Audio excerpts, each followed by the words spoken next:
السلام عليكم، معكم سارة في المطبخ.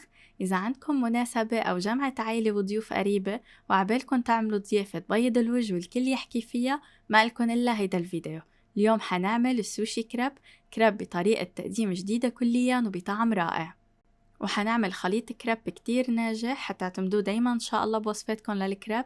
فيكن تستعملوه لكل شي فيه كراب، وطرافهم ما بيتكسروا أبدا، بتضل محافظة على قوامها وبتضل طرية. الحلو بهيدي الوصفة إنها هي كتير مرتبة بالتقديم، بنفس الوقت هي كتير سهلة بالشغل، ما بدها أي أدوات معقدة والكل قادر يعملها بالبيت، بس بنفس الوقت تعطينا شكل كتير حلو وكتير مرتب بالتقديم. ما حطول أكتر من هيك، خلونا دغري نبلش.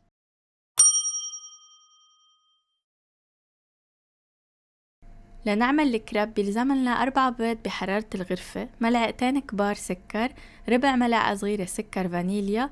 ما منكتر أكتر لأنه هون كراب مالح، بس عم نحط سكر الفانيليا ليخلي ريحة الكراب أحلى. وبس ينخلطوا مع بعضهم منضيف عليهم 2 كوب حليب سائل بحرارة الغرفة مع 3 ملاعق كبار زبدة مدوبينها على جنب ورشة ملح، ومنخلط المكونات مع بعضها.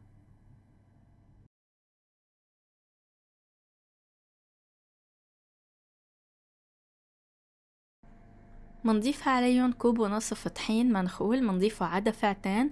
بنخلط أول دفعة حتى تمتزج بالكامل، وبنرجع منضيف الدفعة التانية. معلش إذا كان في شوية تكتلات صغيرة، نحن حنصفي خليط الكريب بعدين حتى يطلع معنا سلس أكتر.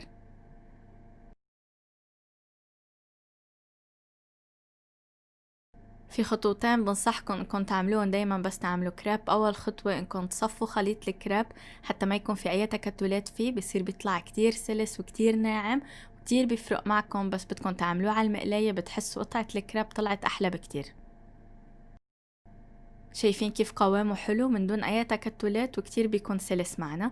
تاني خطوة هي انه ببرد خليط الكريب لمدة 30 دقيقة قبل ما بلش اشتغل فيه. هيدا الشي بيخول الخليط انه يرتاح عنا اكتر، والمكونات كمان تعطينا نتيجة افضل. وهلا بعد مرور 30 دقيقة بنخلطه منيح لأنه بيكون ركد الطحين شوي من تحت، فبنخلطه حتى تمتزج المكونات كلياتها عن جديد، وبنستعمله مباشرة. وكمان نصيحة كتير بتريحنا بس نعمل الكريب، تحطوها بأكواب تقدروا تسكبوا فيها، يعني يكون عندها تم هيك خفيف من قدام مثل ركوة القهوة مثلا أو أكواب القياس. كتير بيسهل الشغل علينا، وبينصب معنا خليط الكريب على المقلاية بشكل أفضل. دايما بس اعمل الكريب بخلي على جنب منشفة نظيفة جواتها ورقتين زبدة.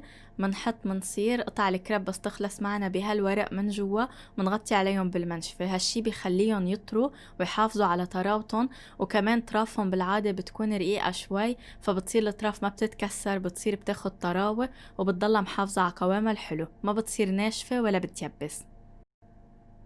منحط زبدة على المقلاية، منحط شوي بكمية تكفي انها تمسح المقلاية. والمقلاية لازم تكون حامية منيح، اكيد مش حامية زيادة عن اللزوم، بس حامية بشكل نقدر نمد الكريب ودغري تنضج عنا وتصير منيحة. منصب خليط الكريب مباشرة، بنرفعه شوي عن النار حتى نقدر نقلب المقلاية برياحة، وبس تاخد الشكل المطلوب بنرجع على النار. ما بتاخد معنا كتير وقت، يعني ماكسيموم دقيقة بيكون أول وجه جاهز حتى نقلبه على الوجه التاني. وإذا النار شوي أقوى بياخد وقت أقل. انتو لازم تصيروا تقدروا، بتحسوا إنه النار قوية بتخففوها وبتخلوها متوسطة، لأنه المقلاية صارت حامية عنا، فما لازم النار تكون كتير قوية. بس تكون جاهزة على تاني وجه ما بياخد ثواني معنا وبيكون جاهز. نرفعها ومنحطها بين ورقتين الزبدة حتى تضلها محافظة على طراوتها. هالوصفة كتير بنصحكم انكم تجربوها، كتير حتعجبكم الكريب بهيدي الطريقة. بتاخد لون كتير حلو وطعمتها كتير لذيذة وطراوتها رائعة، وبتقدروا تعملوا فيها اللي بدكن اياه. وهلأ منشيل القطعة اللي بدنا نشتغل فيها وبنترك الباقي محفوظ حتى يضل محافظ على طراوته. أول خلطة حنعملها هي بالجبنة الكريمية، الجبنة القابلة للدهن بتكون مالحة. منوزعها على الكريب بشكل معقول، يعني ما مكتر كتير، وفوقها قطع مرتدل. فوق قطع المرتدل ححط روكا، لازم تكون ناشفة منيح مش مبليلة، وقطع جبنة كريمية. طبعا انتو بتعود لإلكن حرية الاختيار، يعني انتو بتختاروا المكونات اللي عبالكن تحطوها بكل كريب، وما ضروري تستعملوا كل المكونات اللي عم بستخدمها. إذا في شي منه موجود بتبدلوه بشي تاني، بتصيروا انتو بتبدعوا بالمكونات اللي بدكم تحطوها جوا كل قطعة. منشيل الأطراف ومنبلش نقطع القطع يكونوا متساويين حتى يطلعوا هيك حلوين مصفوفين جنب بعضهم. بنصحكم انكم بس تكون تعملوا الكراب فيكم تعملون قبل بوقت، بس ما تحطوا الحشوات جواتهم وما تقطعون الا قبل التقديم، كتير بيفرق الطعم، بس يكون هيك دغري فريش بيطلع الطعم اطيب. هلا تاني قطعة حنعملها باللبنة، منوزع اللبنة بهيدا الشكل، بنحط عليها شوية زيت زيتون وكمان منوزعه على اللبنة، وفوقها ححط نعناع يابس وقطعة من الخيار بهيدا الشكل، كتير بتعطينا طعم طيب، تحسوا كأنكم عم تاكلوا الترويقة جوا كريب. انا كتير حبيت الكريب باللبنه، عندها طعم كتير طيب، وهيك بتحسوا انكم عم تاكلوا اللبنه اللي متعودين عليها بالساندويشات عم تاكلوها جوا كريب، إلها هيك طعم جديد وحلو. طريقة تقديم الكريب بهيدا الشكل كقطع سوشي بتخلينا نبدع ونحط المكونات اللي احنا بنحبها مع بعضها ونستمتع بطعم كتير طيب.